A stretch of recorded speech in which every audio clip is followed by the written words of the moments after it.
नमस्कार। आज हम लोग बात करने वाले हैं नागार्जुन की कविता बहुत दिनों के बाद पर। यह कविता कुछ इस तरह है। बहुत दिनों के बाद अब की मैंने जी भर देखी पकी सुनहली फसलों की मुस्कान।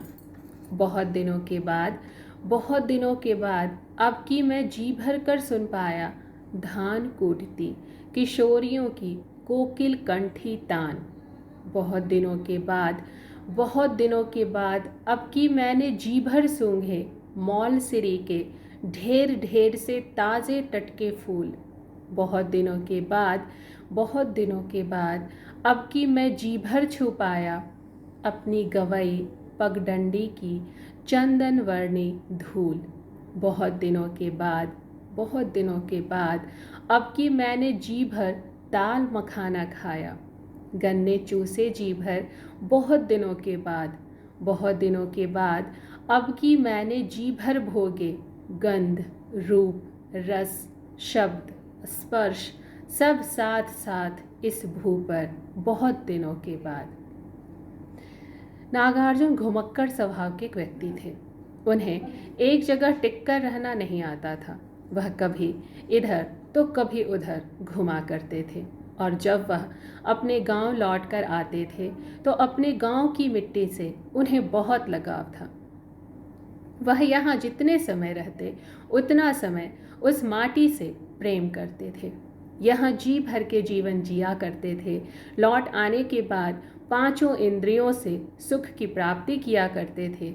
इस कविता में उन्हीं 5 इंद्रियों द्वारा प्राप्त किए गए सुख का अनुपम वर्णन उन्होंने किया है। पहली पंक्ति में आँखों की अनुभूति है। उन्होंने यहाँ लौटकर गांव में पक्की पक्की सुनहरी फसलों को, उसकी मुस्कान को, लहलहाते अपने खेतों को देखा जो कहीं और दूसरे देश में दुर्लभ था। और वह भी इस प्रकार की फसल कवि के गांव, अपने गांव तरौनी का है। वहाँ का वर्णन करते हैं कवि, प्राकृतिक सुंदरता का वर्णन करते हैं कवि। दूसरी पंक्ति में कानों की अनुभूति है, जिसमें कवि अपने कानों से जी भर के वहाँ के स्वर को ग्रहण करते हैं। किस प्रकार धान कूटती किशोरियाँ गीत गाती हुई प्रतीत होती है, जैसे कोई कोयल को छोड़ दिया गया हो और वह कोयल अपने मधुर स्वर से पूरा वातावरण गुंजायमान कर रही हो। गांव में खेतों में काम करते हुए लोग गाना गाया करते हैं। इसी प्रकार धान कूटने और अन्य सामूहिक कार्य करते हुए गीत गाना मनोरंजन के साथ साथ शुभ का भी संकेत है। अच्छी फसल हुई तभी लोग गुनगुनाएंगे। तीसरी पंक्ति में नाक से सुगंध की अनुभूति है। नागार्जुन का गांव ताल तलैया मौलसरी के फूलों आदि से आच्छादित है। तरौनी गांव जाते जाते रास्ते में अनेकों ताल तलैया और वृक्षों से आती दिव्य सुगंध महसूस होती है। उन्हीं मौलसरी के सुगंध को कवि नागार्जुन ने यात्रा के बाद, बहुत दिनों के बाद ग्रहण किया, जो उन्हें पूरी यात्रा में अन्यत्र दुर्लभ रहा। नागार्जुन गांव लौटने पर जी भरकर मौलसरी के ताजे ताजे फूलों की सुगंध को महसूस करते हैं, अनुभूत करते हैं। चौथी पंक्ति में नागार्जुन ने स्पष्ट किया है अपनी अनुभूति को। वह कहते हैं, बहुत दिनों के बाद अपने गांव की पगडंडियों पर चंदन वर्णी चंदन के समान जो धूल है उसका स्पर्श मुझे मिला। उस धूल को मैंने महसूस किया, उसकी खुशबू और उसकी सुंदरता और कहाँ मिल सकती है। एक व्यक्ति के लिए अपनी मातृभूमि और अपने गांव, अपने परिजन, इनसे अच्छा और सुंदर दिव्य अनुभूति कहीं और नहीं मिल सकती। आगे की पंक्ति में स्वाद की अनुभूति है। जैसा कि पंक्ति में बताया है, कवि के गांव तरौनी के रास्ते में ताल तलैया और ढेर सारे वृक्षों और पुष्पों से आच्छादित पथ है।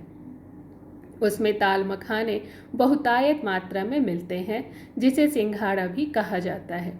उसका स्वाद उन्होंने लिया, जी भर के गन्ने का रस पिया, उसका रस खाया, जो बहुत दिनों के बाद कवि को प्राप्त हुआ। इस स्वाद को, इस रस को जो उनकी आत्मा को तृप्त कर सका, वह अन्यत्र दुर्लभ था। सबसे बढ़कर बात थी कि इसमें अपने गांव की, अपनी मिट्टी का स्वाद था। कवि कहते हैं, मैंने गांव लौटकर बहुत दिनों के बाद जी भर के जीवन को जिया और उसे भोगा।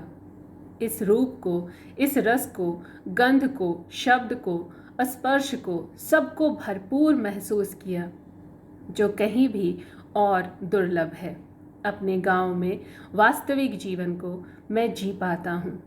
बहुत दिनों के बाद मुझे ग्रामीण प्रकृति का रमणीक एवं मोहक रूप देखने को मिला। यह आनंद अनुभूत हुआ। मैंने यहाँ की सुनहरी फसलों को मुस्कुराते पाया, धान कूटती युवती किशोरियों को मस्त होकर कोमल कंठ से गीत गाते सुना। बहुत दिनों के बाद गांव में ताजे ताजे मौलसरी के फूलों की सुगंधित दिव्य सुगंध का अनुभव किया। बहुत दिनों के बाद पगडंडी पर बिखरी चंदन वर्णी धूल को छूकर अनुभव किया।